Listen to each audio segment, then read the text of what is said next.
Hello friends, and welcome to another episode of Chapters on Armstrong Television. This is the show where you get to meet authors, editors, publishers, all sorts of people in the writing business and learn what they do and how they attempt to do it. I'm Carter Seaton and I'm your host. Today we have a dynamic duo of young adult book writers, Casey Bond and Bryna Butler. Casey is the award-winning author of When Wishes Bleed, Gravebriar, and House of Eclipses, as well as a whole other list of books. She lives on a rural farm in West Virginia with her husband and 2 daughters. She writes phoenixes, gloriously flawed and morally gray characters that fiercely rise from the ashes of their circumstances. World building is one of her favorite hobbies, along with stamping metal jewelry, swimming, and enjoying the beauty of nature. She thinks thunderstorms are better than coffee, and that watching a meteor shower is the closest thing to magic you might ever see. She's a firm believer that every amazing book needs a world you want to wrap yourself in, a character that you want to win, and a love you would fight for. That's fantastic. Bryna is also a writer as well as an accomplished financial corporate communications professional who has authored hundreds of publications and press releases before she jumped into teen and young adult fiction in 2010. She believes the heart of teen fiction is in creating realistic relationships between well-developed characters who feel the full consequences of their work and of their choices. Her work is considered clean, making it appropriate for both teen and preteen readers. She resides on the family farm located on the banks of the Ohio River in Gallia County, Ohio, and with her husband and 2 sons who are a constant source of inspiration and fun. Thank you for coming, girls. I really appreciate it. It's a delight to have you and to talk about this genre known as young adult fiction. Now, who wants to tell me exactly what constitutes a YA reader in the context of writing? Well, I think, and Casey, feel free to jump in at any time. I think a YA reader is a little bit different than YA. I think Casey and I both see that. You know, there are fans of all ages of young adult novels, and young adult is really, that person kind of at the cusp of adulthood and stories that relate to that. But I think we all remember that, no matter our age, and those that aren't to the point where they remember that yet. They want to know more about it. So the young adult reader, I don't think there is a good definition for it because I think it does encompass so many age groups. If you look at kind of an outline of what makes children's books, middle grade books, and young adult, is there an age group that talks about? I feel like they do sort of target certain age groups. Like for children's, books, you don't want to target like middle school age kids. I mean, they may go ahead and read it. But your target's going to be an older child, whereas there are certain things that are not appropriate for middle schoolers that high schoolers might, see every day and be able to read. So would you say 13 to 17? Yeah, 13 to 17 is usually considered young adult, the audience. But also, like she was saying, like it sort of transcends any sort of age group. Like if you look at Twilight and what a big phenomenon that was, and there people who call themselves like Twi moms, because it was just like everybody loved Twilight. That really flipped. That was a change. Yeah. That was a huge change for the young adult industry. Every age remembers these big moments. These, your first crush and your first, I've fallen in love and your first journey out sort of on your own and coming into your own skin, sort of. So it's a neat time to read about no matter what age you are. And so usually the young adult stories usually focus on someone around, that's a little bit younger than 18 too. So it's right around that time of life when they're sort of, coming of age. Now, both of you also write, I guess, thrillers. Is that what you would call it? Or are they fantasy? Or, looking at the titles, they are clearly not romance, and they're not just. Well, Casey kind of leans towards the romance side. Mine's fantasy probably romance. more so. Yeah, fantasy Fantasy romance. romance. Mine What would about be yours? mine would be fantasy mystery. For Okay, the most fantasy part. We mystery, have a okay. little bit of romance, but not enough to really call it romance books. All right, what made each of you decide to focus on this particular genre? Is this where you started with your writing, or did you write something else first? I started writing in this genre, but then I sort of branched out and I thought, well, I'm just going to write whatever I want. And so I wrote in a lot of different genres, but in doing that, I felt like it limited my audience because I wasn't capturing one specific audience. There are different audiences for different genres. So once I just realized that the stories I really wanted to write were in the young adult fantasy romance category, I just honed in on that and I've found the readership. Right. So I feel like then, and if you're consistent, then that's what they come to expect your next release. And then that builds you an audience, Right. because if you've read, say, the first one and you know there's another one coming out, then they want to read like that. Is that the same thing for Kind you? of the same thing for me. These were the type of books that I read and enjoyed, and so it was kind of an easy fit for me to write in that category. And I just kind of stayed there. Yeah. And they say write what you know, but also you want to write what you love because that's going to like translate through your writing. Oh yeah, it If inspires. you're inspiring excited yourself. about it, other people are going to get excited about it. And they're Yeah. going to feel that through your words. Did either of you ever write nonfiction? I haven't. That's I do have another day job, and so I'm actually trained as a journalist. So that's where I started out in doing news articles and that kind of thing. So I do have some nonfiction in me, and it was a big switch between the nonfiction and the fiction. But I really enjoyed it because it really challenged me. It's a whole different writing style. And even literally a whole different writing style. When you're writing journalistic writing, you're using an AP style guide, and Right. you're Associated usually Press. I use Chicago with these, and Yes. just seeing the little differences in those two, even though it's all the same grammar, it's all the same English language, the differences are just really interesting to me. Yeah. Were you all both big readers when you were children? I was not. No. I was not I'm a reader stunned. at all. If I had to read something for school, I skimmed it as best I could. I asked my friends what were on the test. I was not a reader. I would fall asleep when I tried to read something. My attention was just all over the place. So no, I was not a reader at all. I'll tell you, when I started reading was that when I was pregnant with my first son, and I found myself at home on maternity leave. I was always someone who I probably work a little bit too much, and I always have to be doing something, and I was going nuts sitting at home with a sleeping baby, a baby that was sleeping most of the time, in the beginning at least.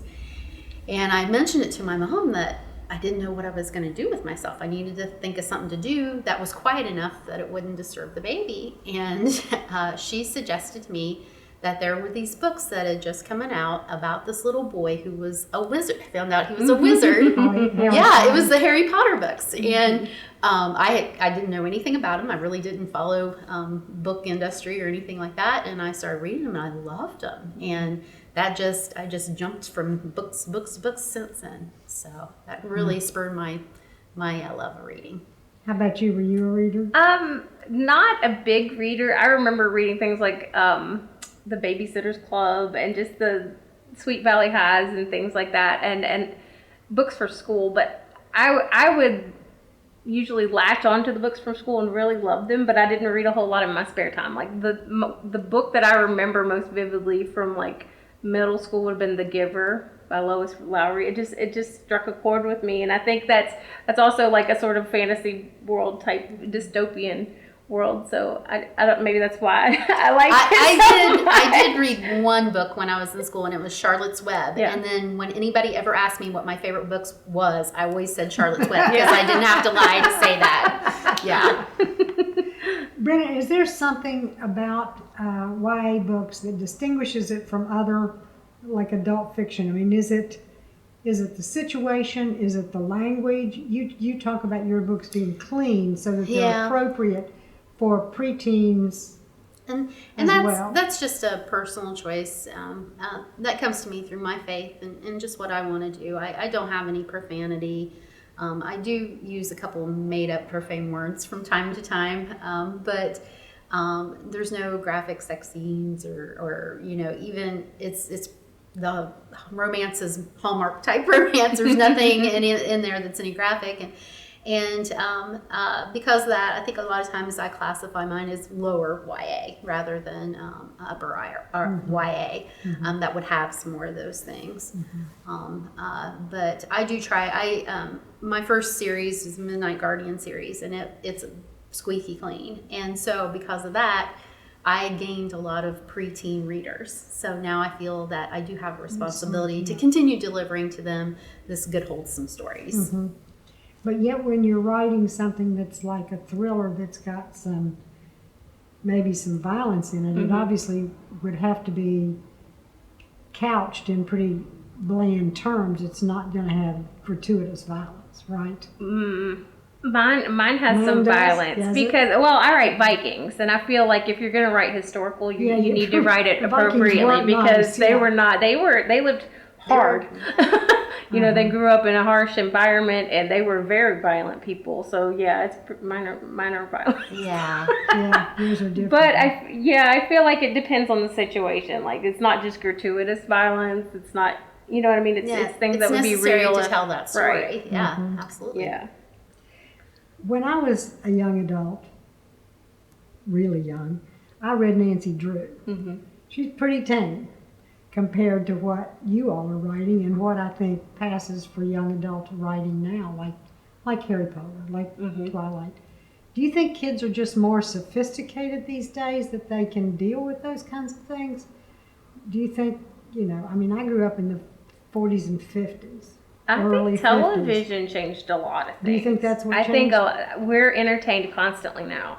And so I just feel like it sort of leveled everything up in a way. Like they're always reaching for different things and what can entertain me next. You know what I mean?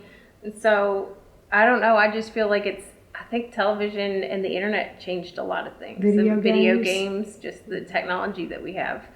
Because they're always looking for the next thing that's gonna, catch their attention and catch their eye. So I can't imagine kids now reading the Hardy Boys, the Bobbsey Twins, and Nancy Drew. I think that would just be, they'd laugh. No, yeah. I don't know. I kind of like to think of some of my Mothman mystery series as more like Nancy Drew type mysteries because that's what that's kind of what I remember as a kid. Now, of course, I wasn't a big reader, but that was super popular when I was a kid, Nancy Drew, and that's something I read later in life and really enjoyed. And I still think you have some market for that. I always think of Doctor Who, and I don't know how familiar you guys are with that show, but it kind of blew up even here in the U.S. A few years ago, and it doesn't have any of that stuff. It's all, there's a little hint of romance, but there's no big graphic sex or any big pull like that. There's no bad words. There's no huge violence, and I always think, if something like that can become popular, I think there is a place for some of that wholesome fun still. Yeah, you look at Lord of the Rings and the Hobbit trilogy, there's none of that. There's some violence and battles, but it's clean and adventurous and not a lot of romance to it, but it's just a beautiful story of friendship and stories. Well, like you said, the internet and TV has changed things more. There's so much more entertainment that is consumed, and it's at the tip of a finger. It's all these stories streamed, and it's on your e-reader, and it's on your phone, and it's so on your really television. You have to compete with that, right? Don't you? Absolutely. Yeah, and try to market to that. Right. And with it. So. Right. Okay, explain to me a little more clearly what a phoenix is. We're all pretty gray and complicated characters. What distinguishes that in your books from everybody else? Well, everybody goes through difficulties in life. To me, a phoenix is when you have those difficulties that you dig your heels in and that you rise from them and that you rise better than you were before. You learn the lessons. And you lift people up, and you just say, I'm not going to stay in this miry gray area. I'm gonna become better. Okay, stronger. tell me, pick a character, for instance, in one of your books, one of the Vikings that has done that, and tell me how it manifests itself. Like my Viking book specifically, or Or any of your characters. That would be a good one to kind of talk about. Yeah. Or that one. oh, I'm a Casey Bond When fan Wishes a little bit. Bleed. Let's do When Wishes Okay. Bleed. It's probably my best known book. Yeah. So in When Wishes Bleed, we meet a young fate witch who her house is. There are different houses for each of the elements, and her house is fate. And it's sort of been disbanded because of something somebody else did. Is she's ostracized from her own community and her own people, and she has to make decisions about whether she's going to abide by their rules or go out on her own. And she decides to go out on her own against the wishes of the witches that rule her sector of this kingdom. And in doing so, she finds how strong she is as a witch and as a person. And she finds her magic, and she uses it not for these terrible things like people thought she was capable and that she would do, but for good, and to help the kingdom itself. And so she changes people's perception, not only about her, but about the witch community. So that's a phoenix to me. It's somebody who's been mistreated, but is like, I'm going to do the right thing. So, and I'm going to do it in style. Right. All right. Your books, you do what you call world building. How much research does that take, if any? It depends on the world. I did quite a bit with Shield and Ink and Bone because that is set in Viking times, and I felt like I wanted to know the mythology and the gods and the settings and everything from what their ships were built like. You know what I mean? I needed to be able to describe everything. The houses that they lived in and how they lived in them. Like, they had familial, houses, and a lot of these things where multiple families lived in them, where they brought the animals in during the winter. You need to know all those little details so that you can make it feel real, because you want people when they open the page to feel like they're there, right? Right. So it depends, but a lot of the worlds that I make up, I feel like I build those worlds. They take elements from our world, but you got to make them unique. You need to make a unique magic system, or you have to, like in House of Eclipses, I took a lot from Egyptian mythology and lore, but it's a completely unique story. It's not exactly, Egyptian. It's just got some elements that hint at that. So, world building to me is fun because I get to make the rules. So if I get to make the rules, then I know how my characters get to play by those rules or break them. You know what I mean? And what the consequences are.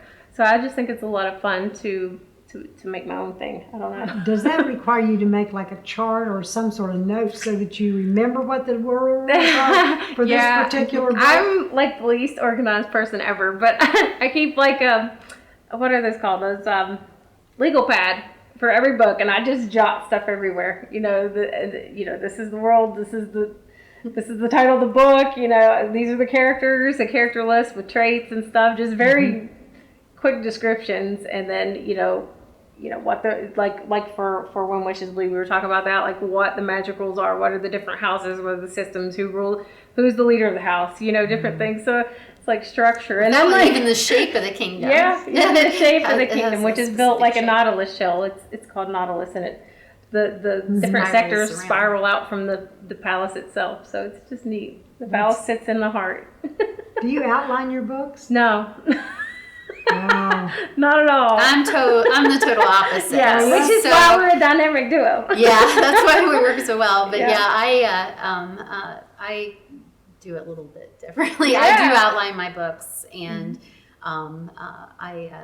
now over the years I have become less structured in that. I found that I do a lot less rewriting when I do that. But as far as you were talking about keeping track of your worlds and stuff, I've got a couple of time travelers in my first series, and I actually kept an Excel spreadsheet with those time travelers and how their timeline worked out, because they jumped back and forth in time where the other characters are pretty steady, and I had to keep track of them. Yeah. So I knew that I had to put, if they arrived in book 1 from the future, I had to have it book 6, they had to leave to come back. So Yeah. So you write yours are mysteries in a large way, right? Yes. All right, yes. so how do you decide what the mystery is going to be? Do you create the characters first and then put them in a situation? Or do you say, okay, I want one where they're trying to find somebody who's been kidnapped or something? I usually come up with my antagonist first and then track it back to what that mystery is going to be. I love creating villains. Yes, I love villains. That's my favorite part. So I'm usually inspired by who the villain's going to be first. And then you have to come up with the protagonist who's going to fight it, or his. I actually have the same character. I have 2 different series, and so it's the same characters in the same world. Okay. So I just So you know that person's skills and foibles. I've and established those and those. So right. So do you each find that writing series creates a larger readership? I don't know. I don't write as many series. I'm not sure. I'm the You queen of said there I'm was the queen of duology. 1 and 2. I'm Duology. kind of moving more toward that. I haven't completed my next standalone, but I've got one in the works. I know some people like build their career on a series that Yes. are like forever long, and Right. they don't write it outside of it. That's just what they do, My and Midnight- they're very successful. My Midnight Guardian series is a complete series. There's not going to be any more of those. But Mothman Mysteries, I'm leaving it open as a Your what stand. mysteries? Mothman Mysteries. Okay. It's based on the Mothman legend of Point Pleasant, West Virginia, and loosely based on the Mothman legend. And that one is going to be an open-ended series. It'll be more like a Hardy Boys Nancy Drew style, where there'll be several mysteries. Okay. That's great. So, but then I've got a couple other things in the works that are outside of those series. All right, you've got a job, as they say, a day job. How do you fit writing into that? I used to not sleep, so writing fit in great. Oh, wow. But now I sleep. The older I get, the more I sleep. So it's just making time for it. I think that goes with anything that you really want to do in life. You just have to make time for the things you want to do. So I find time here and there and everywhere I can get it. And technology helps out a lot, where you're able to store things in the cloud and then get to it from anywhere. I think I've taken a lot of advantage of that too over the years. Yeah. And you've got a farm, kids. I know this is not a question you'd ask a man probably, but you've got a family to take care of as well. And most of the time, women are the ones who take care of the families. Yeah. How do you fit in your writing? Well, my children are a little older now, so Okay. they're in school, so I do have a lot more time during the day to devote to it. And I've tried to become more disciplined with that and make sure I set certain hours, to where I'm going to be in my office and working these hours. Sometimes I'm better at that than other times, things pop up. But, when they were younger, it was a lot like Brenda. It's like, if you want this, you have to make time for it. You got to stay up late. You got to get up early. I am this close to an empty nest. Yeah. I got one in college and one in high school. So And it doesn't matter how This quickly close. you get it done. If you love it, Right. make Right. the time and it gets done. You finish it when you finish it. But you're It's done when the, it's done. the dishes might have to wait a couple hours. But you all are so prolific. I mean, you've got, 35 books? Yeah. How in the world have you done that? And when did you start writing? I started writing in 2000, I want to say 11 or 12. I didn't get My published until the goodness. end of 2013 with a small publisher. And that was sort of not a good experience because they went belly up very quickly after I got, published. And so I had found this conference, young adult, that was sort of geared toward young adult writers, and learned about self-publishing. And I just thought, you know what, I'm just going to do this myself. And so I went there and I learned a lot, and that's the route I chose to take, and I'm really super glad. What about you? Are your books self-published as well? Mine are self-published as well. I started in 2010. I had entered into a contest for a debut new novel through Amazon and done pretty well in the contest, and decided after that to hit the button to publish, self-publish. So All right, so do you all create your own covers?